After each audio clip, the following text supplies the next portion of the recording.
कार्यक्रम के सह प्रायोजक हैं। AK 401 सुरक्षा धान बीज लगाइए, BPH और ब्लास्ट से सुरक्षा पाइए। अन्नदाता, अन्नदाता, अन्नदाता, नीत तुम्हारा अन्नदाता, पग पग पर है संग तुम्हारे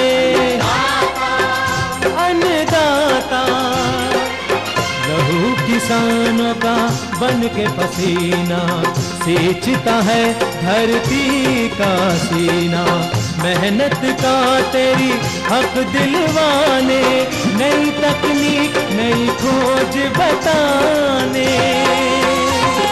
पशुधन को गुणवान बनाना, पौध सुरक्षा को सिखलाना, खेती के सब गुर समझाने, भारत का सरताज बनाने, हाथों पहर है संग तुम्हारे अन्नदाता, अन्नदाता। नमस्कार, मैं हूं आपके साथ रुचि और आप सभी दर्शकों का हमारे खास कार्यक्रम अन्नदाता में बहुत स्वागत है। हर रोज की तरह इस बार भी हम कुछ खास आपके लिए लेकर आए हैं, खेती बाड़ी से जुड़ी हुई बहुत सी लाभकारी जानकारियां। तो चलिए सबसे पहले देखते हैं क्या है विशेष आपके लिए आज के हमारे इस खास कार्यक्रम में। धान की उन्नतशील किस्में एवं नर्सरी तैयारी,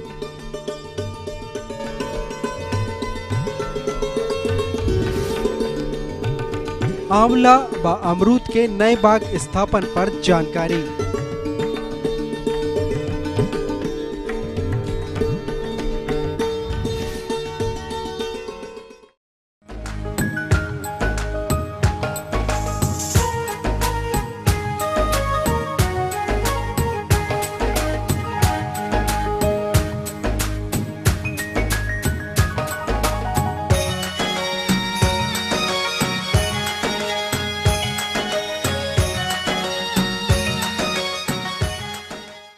किसान भाइयों, जैसा कि आप जानते हैं कि हमारे प्रदेश में आम, अमरूद, आंवला आदि की बागवानी बड़े पैमाने पर की जाती है। जो लोग नए बाग लगाना चाहते हैं उन्हें अभी से ही इसकी तैयारी करनी होगी। तो बाग स्थापना के साथ साथ कौन कौन सी खास ऐसी बातें हैं जिन पर ध्यान देना बेहद जरूरी है, इस विषय पर विस्तार से जानकारी दे रहे हैं ARI पटना के डॉक्टर राजेश कुमार। सबसे पहले जो उपयुक्त समय है कि अप्रैल मई में प्लानिंग कर लेनी चाहिए कि आपको किस प्रकार की बाग लगानी है, कि आप संघन बाग लगाना चाहते हैं या समान बाग लगाना चाहते हैं। इसी के अनुसार जब आप प्लानिंग कर ले कि कितने में हमको लगाना है, किस प्रकार का लगाना है, तो आपके लिए अच्छा रहेगा। सबसे पहले गड्ढे की खुदाई क्या होना चाहिए। किसान बंधु 1 गुने 1 गुने 1 मीटर अर्थात 1 मीटर लंबा, 1 मीटर चौड़ा और 1 मीटर गहरा जो गड्ढा उपयुक्त माना जाता है अमरूद के लिए। गड्ढे खोदने के लिए ये जो आकार बताया गया उपयुक्त होता है और जो दूरी रखिए मतलब 6 गुने 6 मीटर की दूरी पर इस तरह की गड्ढे को आप खोद करके इसको छोड़ दीजिए। धूप में पड़े रहने से जून तक अगर उस गड्ढे में किसी प्रकार की कीड़े मकोड़े या और किसी की बीमारी लगने की आवश्यकता का संभावनाएं कम हो जाती है, क्योंकि धूप में बहुत से कीड़े नष्ट हो जाते हैं। और इसके बाद जब आपकी गड्ढे रह गई, किसान बंधु बहुत ही ध्यान दें। सबसे पहले आपको सड़े हुए गोबर की खाद 30 किलोग्राम सड़ा हुआ गोबर की खाद मिल जाए।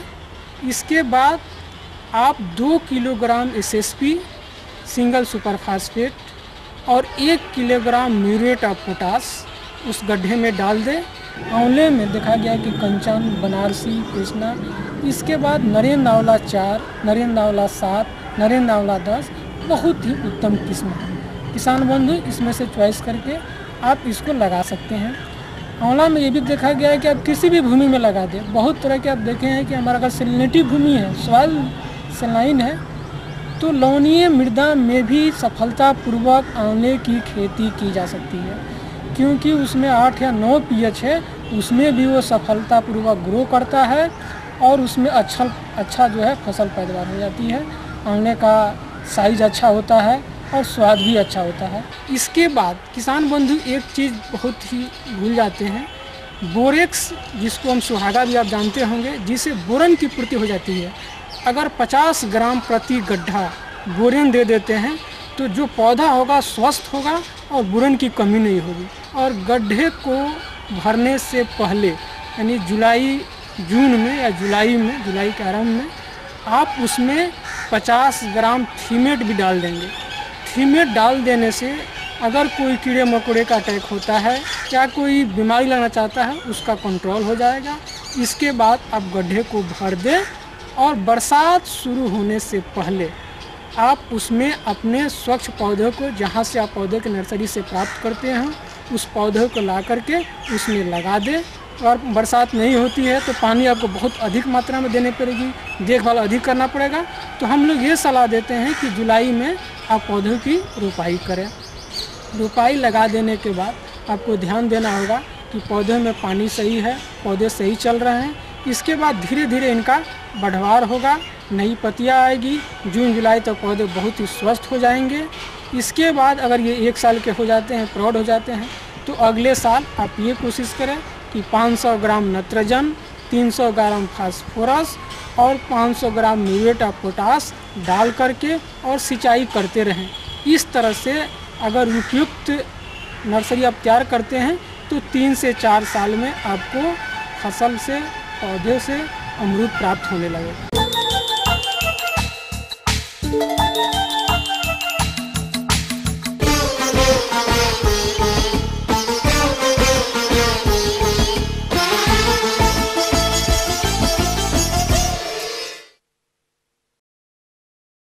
किसान भाइयों, अपने प्रदेश में धान की नर्सरी डालने का उपयुक्त ये समय चल रहा है।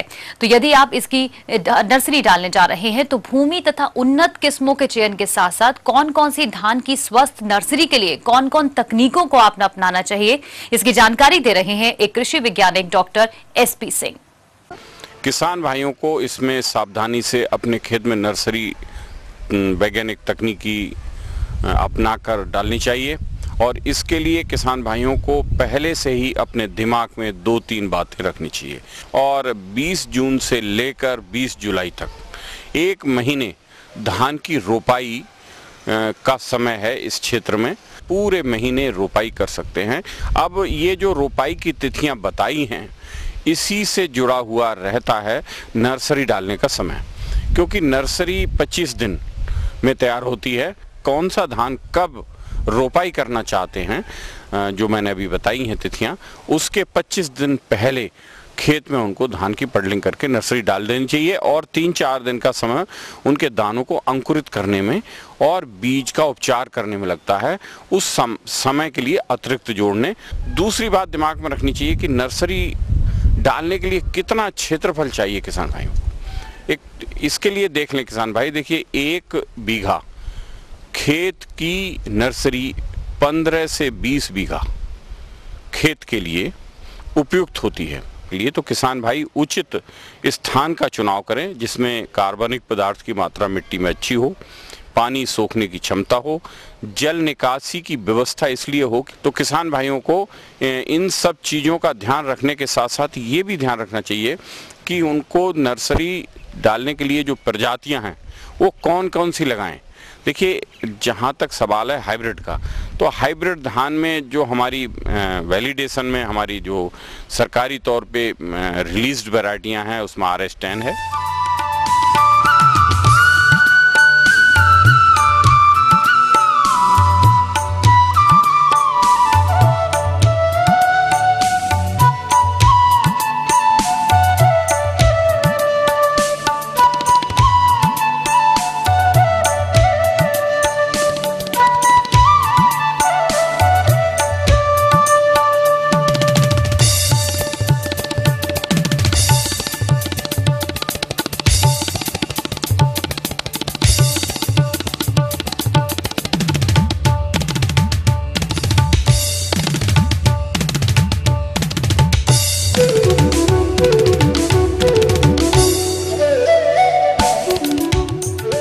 किसान भाई ध्यान रखें कि इन प्रजातियों को लगाएं।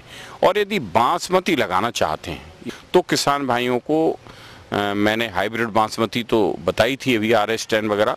इसके अलावा सबसे अच्छी वैरायटी पूसा ने निकाली है, जो 1121 हमारा सर्वोत्तम धान की प्रजाति है बासमती की, जिसकी कीमत भी बहुत ऊंची मिलती है। पूसा बासमती 1 है, पूसा बासमती 3 है, तरावड़ी बासमती है, बासमती 370 है।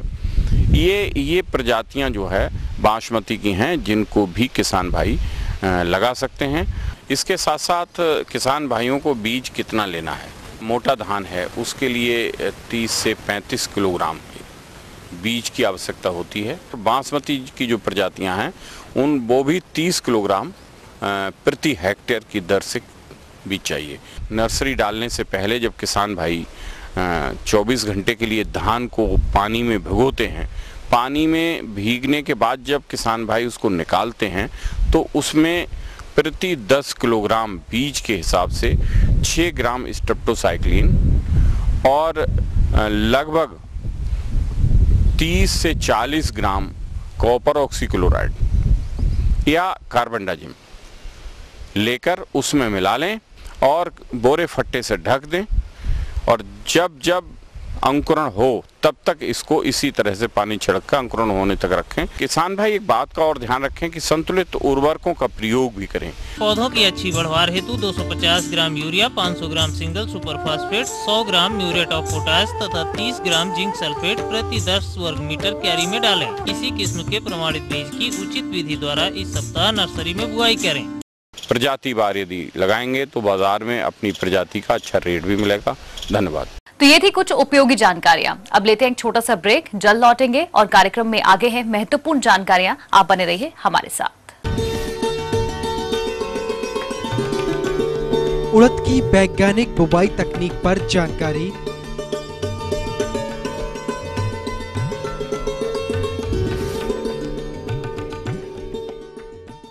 एक दिन में क्या होता है, विश्व पर छाया है आतंक का साया। शेयर बाजार ने क्या खोया क्या पाया, मैदान पर खिलाड़ी बहा रहे पसीना, सरहद पर खड़े हैं जवान ताने सीना।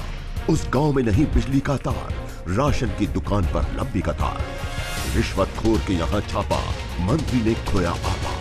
दर्दनाक हादसे में 16 मरे। इस महंगाई में करें तो क्या करें। तो जनाब, एक दिन में बहुत कुछ होता है और सब कुछ है खबरें दनादन में।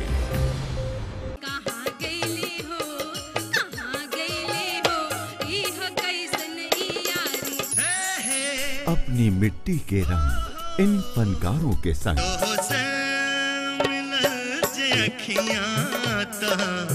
बुझले के प्यार का खोज के कमरिया में अचारिया है गोरिया चले मचारा मचार हरी गईले निम्मा हो लड़ गईली डलिया से नाइले।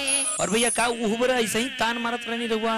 हनीमून देहरादून में हो हमार बलमू काहे सुतला दलानी माई सभा पीछे लजिया। लोकगीतों के राग गुनगुनाइए ETV के साथ। धुन देखिए हर शनिवार रात 9:30 बजे।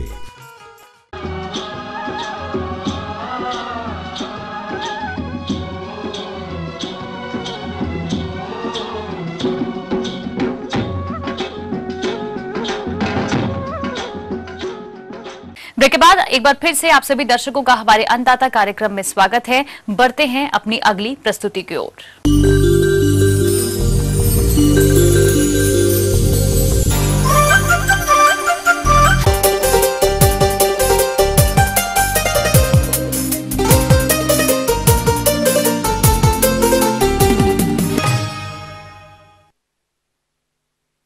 खरीफ मौसम में ली जाने वाली दलहनी फसलों के अंतर्गत उड़द की खेती हमारे प्रदेश में बड़े पैमाने पर की जाती है और अभी इसकी बुवाई का उपयुक्त समय भी चल रहा है।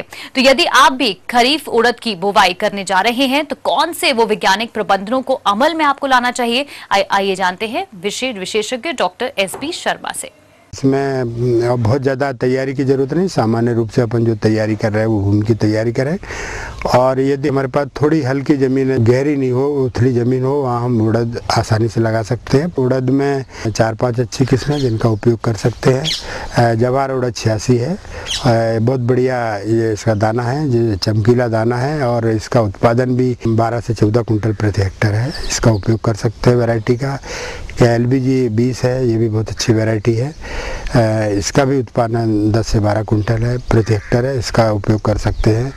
इसके अलावा टार्मबन है, RBU 38 है, ये वैरायटी है, इनका उपयोग हम करेंगे तो निश्चित रूप से अच्छा उत्पादन ले सकते हैं। जहाँ तक बीज का सवाल है, बहुत ज़्यादा बीज की आवश्यकता नहीं है।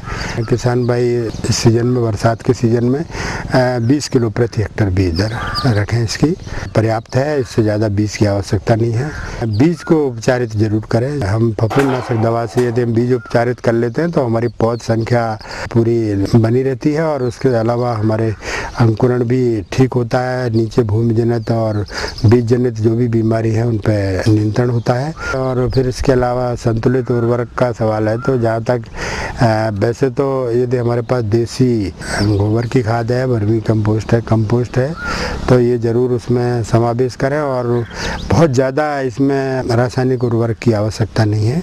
इसमें 20 किलो नाइट्रोजन और 50 से 60 किलो फास्फोरस और 20 किलो पोटास की आवश्यकता है प्रति हेक्टर।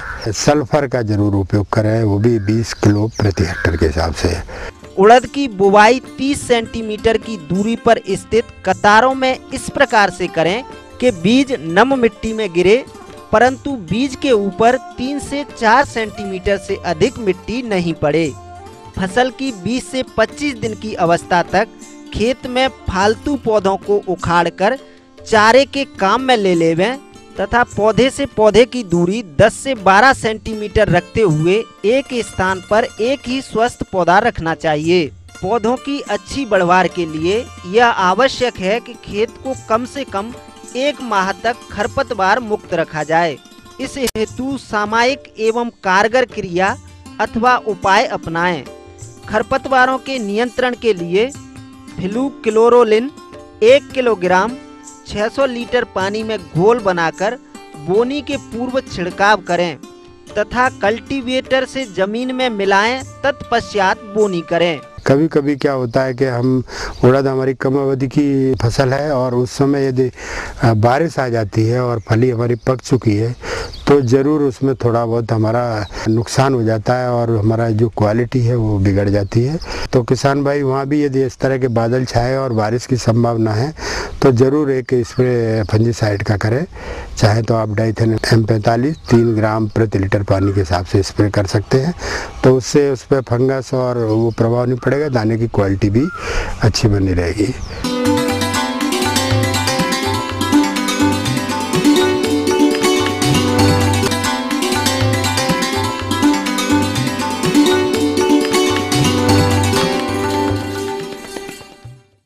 अन्नदाता हेल्पलाइन निशुल्क फोन संपर्क सेवा के माध्यम से आपके द्वारा पूछे गए तमाम प्रश्नों में से एक या फिर 2 महत्वपूर्ण प्रश्नों को हम अपने कार्यक्रम में शामिल करते हैं और इसी के तहत आज का चयनित प्रश्न और उसका जवाब इस प्रकार है। ग्राम बिशुनपुरवा, जिला रांची के कृषक अजय, आप अन्नदाता निशुल्क फोन संपर्क सेवा के माध्यम से जैविक खेती के बारे में जानकारी चाहते हैं। तो अजय जी, आपकी जानकारी हेतु प्रस्तुत है कार्यक्रम का यह अंश। सब्जियों की जैविक खेती, उत्तम आय एवं स्वास्थ्य। सब्जियों की जैविक खेती से तात्पर्य है खेती की ऐसी पद्धति जिसमें पर्यावरण को स्वच्छ व प्राकृतिक संतुलन बनाए रखते हुए मिट्टी, वायु एवं जल को बिना प्रदूषित किए और रासायनिक उर्वरकों, कीटनाशकों, रोग व फफूंद नाशकों, खरपतवार नियंत्रकों का बिना प्रयोग किए दीर्घकालीन व स्थिर उत्पादन लिया जा सके। यह पद्धति वर्तमान कृषि, रासायनिक कृषि की अपेक्षा सस्ती, स्वावलंबी एवं स्थायी है। वास्तव में देखा जाए तो हमारा भारतवर्ष एक कृषि प्रधान देश है और आज भी 65 से 70% जनता के जीविकोपार्जन का मुख्य आधार खेती ही है। सन 1960 के दशक में खाद्यान्न के क्षेत्र में आत्मनिर्भर बनने के लिए देश में हरित क्रांति आई। हम आत्मनिर्भर अवश्य हो गए, परंतु परोक्ष रूप से हमारी धरा का बुरा हाल है। लगातार रासायनिक उर्वरकों के प्रयोग से मिट्टी में तत्वों का संतुलन बिगड़ गया और पैदावार दिन प्रतिदिन घटती गई। इसका मुख्य कारण ये था कि हमारे सब्जियों के पौधे को उत्तम विकास के लिए 16 तत्वों की आवश्यकता पड़ती है, जिनमें 3 तत्व स्वतंत्र रूप से हमें हवा पानी से मिल जाते हैं और 3-4 तत्व हमारे किसान भाई खेतों में प्रयोग करते हैं। नत्रजन, फास्फोरस व पोटाश व कभी कभार जिंक, परंतु शेष 9 से 10 तत्वों को न तो हम किसी रूप में डालते हैं और न ही उनकी उपलब्धता मिट्टी में है। कारण कि सदियों से खेती करते करते इन शेष तत्वों कैल्शियम, मैग्नीशियम, सल्फर, जस्ता, बोरोन, तांबा, लोहा, क्लोरीन, मॉलिब्डेनम का भंडार अब समाप्त सा हो गया है और मृदा का यह नियम है कि इन 16 तत्वों में से यदि एक भी तत्व की कमी है तो पैदावार स्थिर रह सकता है, उसमें बढ़ोतरी नहीं होगी, चाहे अन्य उर्वरक कितना भी अधिक प्रयोग क्यों न कर दिए जाएं। मृदा वैज्ञानिक लिविक का कहना है कि जो तत्व मृदा में सबसे कम होगा वही पैदावार निर्धारित करता है। अब प्रश्न यह उठता है कि ऐसा कौन सा उपाय किया जाए कि सब्जियों की पैदावार में वृद्धि हो। यह स्पष्ट रूप से कहा जा सकता है कि ऐसे खाद उर्वरकों का प्रयोग करना चाहिए जिसमें सब्जियों व पौधों को स्वस्थ रखने के लिए आवश्यक 16 तत्व मौजूद हों। रासायनिक उर्वरकों में ऐसा कोई नहीं है जिसमें ये सभी तत्व एक साथ मौजूद हों और 16 तत्वों को अलग अलग प्रयोग करना भी संभव नहीं है। ऐसी परिस्थिति में कार्बनिक खाद, जैविक खाद ही एकमात्र विकल्प है जिनका प्रयोग कर हम आवश्यक सभी तत्वों की आपूर्ति कर सकते हैं। सब्जियों में जैविक खेती की आवश्यकता। सब्जियों में कार्बनिक खेती करने की आज सख्त आवश्यकता है क्योंकि रासायनिक उर्वरकों, कीट व रोगनाशकों, खरपतवार नाशकों के प्रयोग से मृदा स्वास्थ्य दिन प्रतिदिन बिगड़ रहा है। सब्जियां विषाक्त होने से मनुष्य स्वास्थ्य पर बुरा असर पड़ रहा है, जिससे घातक व जानलेवा बीमारियां जैसे कैंसर, हार्ट अटैक, मधुमेह इत्यादि पैदा हो रही हैं। अंतर्राष्ट्रीय बाजार में विषाक्तता के कारण सब्जियां भेजने लायक नहीं हैं, जिससे उत्पादक को अपने उत्पाद का उचित मूल्य नहीं मिल रहा है। जैव विविधता, लाभदायक कीट पतंगे जो प्राकृतिक रूप से हमारी मदद करते थे विलुप्त होते जा रहे हैं और सागर सब्जियों की स्वाद परिवर्तित होती जा रही है। विषमुक्त स्वादिष्ट सागर सब्जियों का सेवन कर हम निरोगी रह सके तथा रासायनिक उर्वरकों से बढ़ती हुई सब्जियों की खेती की लागत कम कर सके। जैविक खाद के प्रमुख स्रोत। कार्बनिक जैविक खाद स्थानीय स्तर पर उपलब्ध पौधों व जानवरों के मल मूत्र व अवशेष से तैयार किया जाता है। इनमें मुख्य रूप से गोबर की सड़ी हुई कंपोस्ट, केचुए की खाद, नैडप कंपोस्ट, हरी खाद, विभिन्न प्रकार की जालियां, जैव उर्वरक, चीनी मिल से निकली प्रेस मड, सीवेज से निकला उपचारित स्लज, गलीचा बुनाई के बाद बचा कतरन, बायोडायनेमिक उत्पाद, ऋषि खेती, अग्निहोत्र इत्यादि हैं। इनके साथ साथ इनके निर्माण की स्थानीय स्तर पर जानकारी भी आवश्यक रूप से होनी चाहिए ताकि कंपनियों द्वारा उत्पादित रासायनिक खाद उर्वरकों पर निर्भरता समाप्त हो सके। सब्जियों की जैविक खेती के मूल सिद्धांत। जिस प्रकार से किसान भाई सब्जियों की रासायनिक खेती करते हैं उस प्रकार से कार्बनिक खेती करना असंभव है, क्योंकि पुरानी खेती में खेत के एक ही भाग में कई वर्षों तक एक ही परिवार के सागर सब्जियों की खेती की जाती थी और कीट व्याधियों का नियंत्रण विभिन्न प्रकार के जहरीले कीट व रोगनाशकों से किया जाता था। परंतु कार्बनिक खेती में यदि ऐसा किया गया तो शायद पैदावार के नाम पर कुछ भी लेना संभव नहीं होगा। अतः इसके कुछ मूलभूत सिद्धांत इस प्रकार हैं। गर्मी के दिनों में अप्रैल मई खेतों की गहरी जुताई अवश्य कर देनी चाहिए। विभिन्न सब्जी परिवार का फसल चक्र अपनाना चाहिए ताकि उसमें लगने वाले कीट व रोग विशेष के जीवन चक्र को समाप्त किया जा सके। रोग एवं कीट अवरोधी मुक्त सब्जियों की किस्मों का चुनाव करना चाहिए ताकि उनके नियंत्रण के लिए हानिकारक जहरीले रसायनों का प्रयोग ही ना करना पड़े। सब्जी विशेष को उनके मुख्य बोई जाने वाली समय के अनुसार ही खेती करनी चाहिए ताकि कीट व्याधियों का आक्रमण कम हो सके। कीड़ों को आकर्षित करने वाली फसलें सहफसली खेती के रूप में लगाना चाहिए ताकि मुख्य फसल बर्बाद होने से बच जाए। उदाहरण के रूप में टमाटर के प्रत्येक 6 कतार के बाद 1-2 कतार गेंदे के फूल लगाना चाहिए। गोभी वर्गीय सब्जियों के साथ सरसों या चाइनीज पत्ता गोभी लगानी चाहिए। जहाँ तक हो सके कीट व्याधियों का भौतिक रूप से नियंत्रण करें। कहने का तात्पर्य, जिन पत्तियों पर रोग या कीट का आक्रमण दिखे उन्हें पौधों से तोड़कर जला दिया जाए, मिट्टी में गाड़ दिया जाए। उदाहरण स्वरूप बैगन का तना व फल छेदक कीट गोभी का पत्ता खाने वाले कीट के झुंड जो पत्तियों पर दिखते हैं। सब्जियों के 2 खेत के भागों में बाड़ के रूप में ऊंची फसल जैसे ज्वार, बाजरा या मक्का की खेती करना ताकि कीट उछलकर दूसरे खेत में न जा सके। शुद्ध रूप से कार्बनिक स्रोतों से प्राप्त खाद उर्वरकों का प्रयोग करना। इस प्रकार से यदि हमारे किसान भाई सब्जी उत्पादक अपनी खेती करते हैं तो निश्चय ही उन्हें कम लागत में गुणवत्ता युक्त साग सब्जियों की अधिक पैदावार प्राप्त होगी, जिनका उपयोग करके स्वयं भी निरोगी रह सकते हैं और उपभोक्ता को निरोगी रखते हुए मृदा स्वास्थ्य उत्तम बना सकते हैं।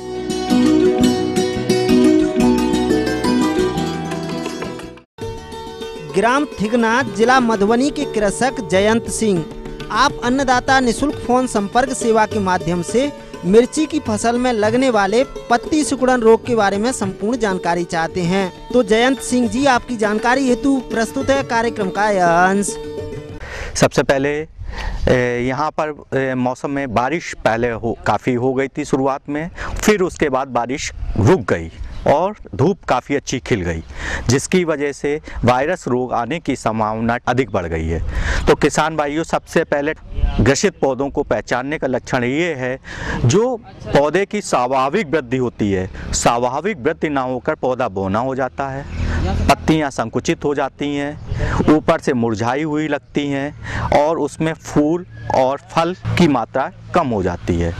आप सबसे पहले जो पौधे बोने से दिख रहे हों, पत्तियां असंकुचित टाइप की लग रही हों, उन पौधों को आप अपने खेत से उखाड़ लीजिए और बाहर खेत के एक गड्ढा बनाइए, जिसमें उन पौधों को, ग्रसित पौधों को दबा दीजिए।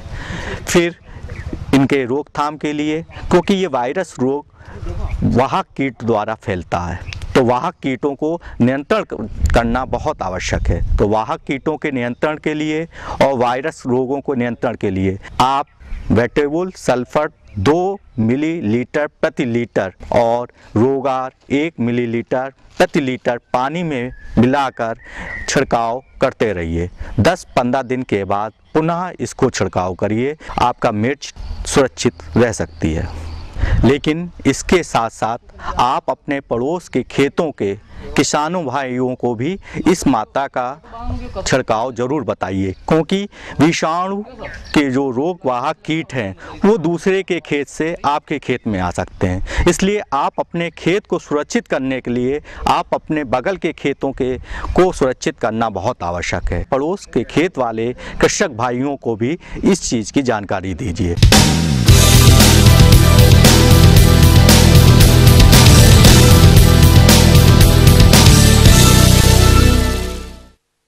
राज्य की विभिन्न मंडियों में कृषि उत्पादों के चढ़ते उतरते बाजार भाव की संक्षिप्त जानकारी इस प्रकार है।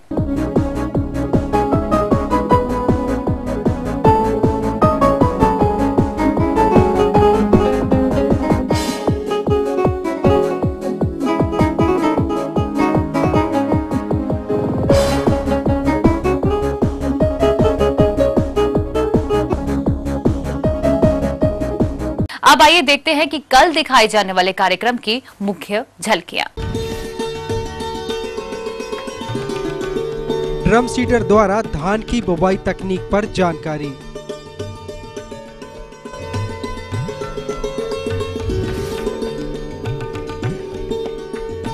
हमें उम्मीद करते हैं कि आज का कार्यक्रम आप सभी दर्शकों के लिए बेहद उपयोगी रहा होगा। किसान भाइयों, अन्नदाता आपकी सेवा के लिए संकल्परत है। कृषि संबंधित समस्या एवं सुझावों के लिए आप हमें इस पते पर संपर्क कर सकते हैं।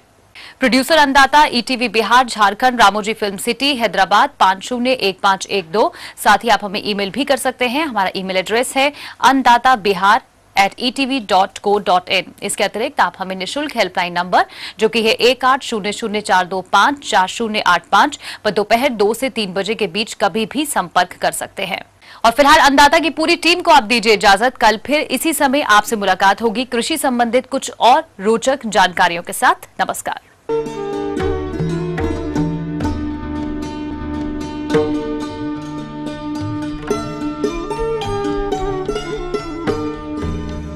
इस कार्यक्रम के सह प्रायोजक थे। JK 401 सुरक्षा धान बीज लगाइए, BPH और ब्लास्ट से सुरक्षा पाइए।